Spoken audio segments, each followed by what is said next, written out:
Genre du coup en vrai, du coup genre en vrai, je suis choqué en vrai du coup genre. C'est parti!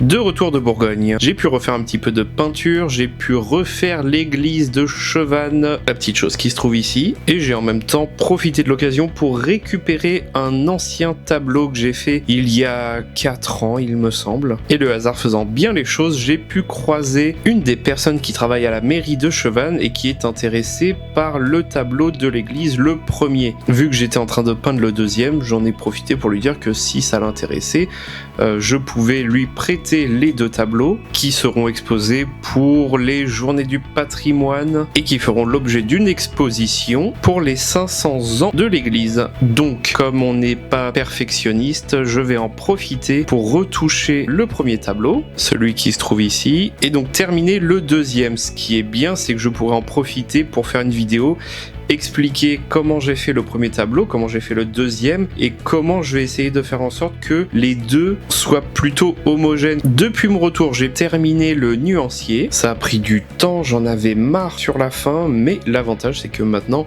c'est terminé. J'ai toutes les couleurs face à moi quand je peins et ça me permet en même temps de pouvoir sélectionner les couleurs que je veux mettre sur le tableau. Par exemple, pour le ciel, je veux peut-être utiliser un bleu de cobalt de chez Lefranc-Bourgeois, c'est parfait, j'ai tout noté sur mon bout de papier. Je viens le placer sur mon tableau et je me demande, bah voilà, est-ce que c'est le bleu qu'il me faut, est-ce que je peux le mettre quelque part, est-ce que ça m'intéresse, ou est-ce que je vais plutôt utiliser un bleu primaire avec un petit peu de blanc, peut-être avec un tout petit peu de jaune pour le verdir. Maintenant, le but de cette deuxième vidéo autoportrait, c'est donc de terminer l'autoportrait qu'on a commencé. Cette fois, on va essayer de prendre en compte les retours que j'ai eu sur la précédente vidéo. Ça m'a bien servi, donc n'hésitez pas à laisser des commentaires. Ça me permet de mieux comprendre comment vous percevez la vidéo et surtout si ça vous plaît. On va donc en profiter cette fois-ci pour montrer un petit peu plus la technique et mieux expliquer ce que je fais, pourquoi je le fais, comment je le fais aussi, et pas juste dire bon bah voilà, j'ai fait des couleurs en peinture et là j'ai fait un glacis, merci, au revoir. J'ai chaud. Vraiment, je serais pas en train de me filmer, je sais pas si je m'habillerais pour peindre. Donc ici, je reprends mon tableau en faisant l'oreille. Ce que je fais, c'est que je pose donc une couleur de base. Là, je pars directement à l'huile parce que depuis le début, le tableau était fait à la peinture acrylique. Et j'utilise cette couleur pour refaire un petit glacis sur le nez pour que ce soit de la même couleur. Là, je commence déjà à poser une couleur plus sombre pour faire apparaître les ombres. Si je fais apparaître les ombres, ça me permet donc forcément de voir des lumières qui apparaissent de l'autre côté. Là, en fait, j'utilise de l'huile pas mal diluée avec mon médium pour que ça puisse le fluidifier et que ça sèche plus vite, que ça puisse le rendre plus liquide. Et donc je fais des petits aplats, là un léger dégradé, et ici donc je commence à placer mes lumières. Le petit truc que je fais, c'est que l'oreille en fait était collée sur le côté du visage, je trouvais que ça rentrait pas assez dans le visage. Donc quand je place mes lumières là, en fait ce que je fais, c'est que je fais déborder la lumière sur le fond pour épaissir le coup, et on va voir quand je vais passer au niveau du crâne, mon trait blanc, ou plutôt lumineux, voilà, est plus épais ici. Et en fait, ça permet d'intégrer un peu plus l'oreille au visage et de moins donner cette impression que l'oreille est juste collée sur le côté bizarrement. Mon oreille ayant partiellement séché, je commence donc à placer des lumières. Le principe de base en peinture, c'est d'avoir une couleur, d'y placer une lumière et d'y placer une ombre. C'est ce qui va donner le volume et la profondeur. Donc là, je modèle mon oreille. J'ai un petit miroir à côté de moi qui me permet de voir mon oreille dans le miroir pour comprendre comment frappe la lumière quand elle arrive par l'arrière. Une fois que j'ai intensifier un petit peu le tout, voilà, je repasse une petite couche et là je place donc une couleur plus sombre pour faire le creux de l'oreille et ça me permet aussi de faire ressortir donc plus de volume. L'oreille étant faite, je passe donc au nez, la moustache, où là je trouvais que la moustache, forcément, une fois que j'ai placé mes ombres sur le visage, la moustache ne ressortait plus vraiment. Donc je place une couleur plus foncée, des petites touches de lumière sur le nez, pareil, pour pouvoir faire le volume du nez.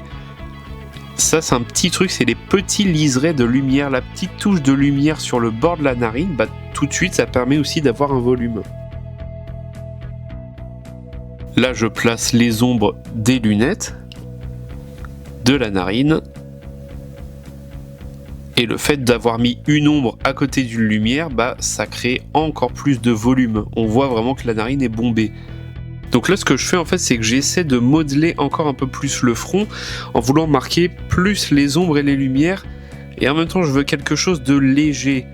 Donc on voit que je dessine plus que je ne peins, et ça me plaît pas. Donc en fait ce que je fais, c'est que je fonds tout. Je dis tant pis, c'est pas grave si on n'a pas ce détail, c'est pas le plus important.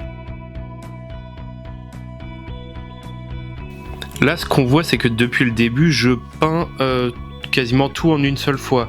Ce que j'utilise, c'est ceci, un médium qui permet de prédire l'avenir. Pas du tout. Un médium pour peinture à l'huile qui permet de fluidifier la peinture pour qu'elle soit moins pâteuse, moins épaisse, et qui permet aussi de la faire sécher plus rapidement. Même si techniquement la peinture à l'huile ne sèche pas, elle durcit. L'inconvénient, c'est que comme je travaille dans le frais et que je n'attends pas forcément que ça sèche très bien entre chaque couche, ça peut avoir tendance à retirer la couche précédente et donc à faire des trous dans la peinture. Donc pour pouvoir avancer plus rapidement sur cette toile, la finir aussi plus rapidement, on va utiliser du pastel gras. Pour le pastel gras, là j'ai pris des pastels gras de chez Sennelier. Ça fonctionne avec n'importe quel pastel gras. Par contre, il faut quand même attendre que la couche d'huile ait commencé à sécher. Si je l'applique sur une huile qui est encore fraîche, forcément je vais tout mélanger. Au niveau de l'application du pastel, l'avantage du Sennelier, c'est que c'est quand même très gras. C'est une texture presque de rouge à lèvres. Donc ça s'applique très facilement. L'inconvénient aussi, c'est que comme c'est très gras, je peux pas trop aller dans les détails, donc c'est bien d'avoir deux types de pastels différents. On voit aussi que là je tâtonne un peu, je rajoute un peu de bleu, un peu de vert, un peu de jaune. Les couleurs se mélangent forcément, pastel gras de cette qualité, on va dire, ça se mélange facilement, mais voilà, je fais mes petites retouches jusqu'à ce que je trouve les couleurs qui me plaisent. Au niveau du nez, pareil, je fais une petite retouche, ça permet de rapporter encore un petit peu de lumière. Pour les lunettes, je ne savais pas trop quoi mettre comme couleur, puis finalement j'ai pris du bleu, je trouve que ça pète pas mal, ça fait bien ressortir la monture.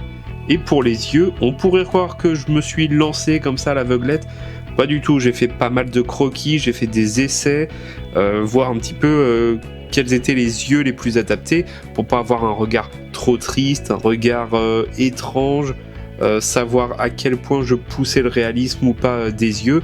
Et finalement je voulais pas un truc qui soit trop poussé, je voulais juste qu'on comprenne le regard, qu'il y ait une émotion dedans. Je fais des petites retouches là pour avoir encore un peu de volume, des touches de lumière, et à ce moment là je me dis ah bah allez, je vais tenter le truc, je vais faire le blanc de l'œil et on va voir ce que ça donne. Donc je vous laisse avec un petit instant ASMR pour votre plus grand plaisir.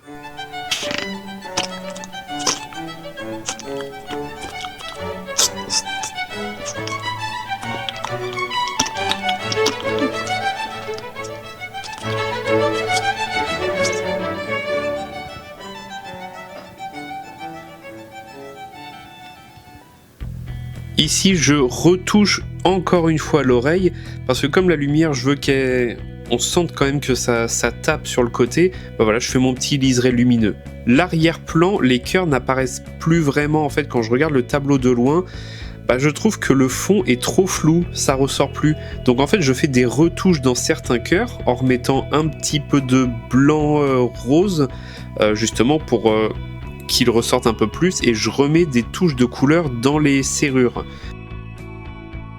Un coup du rouge assez sombre, un coup du violet, un coup du bleu, l'histoire que ça fasse des variations. Là voilà, je continue à retoucher, je fais en sorte que ça ressorte un peu plus près du visage, et là je fais mon petit liseré de lumière comme j'avais fait pour la narine, mais au niveau du visage, pour que le visage se détache encore plus.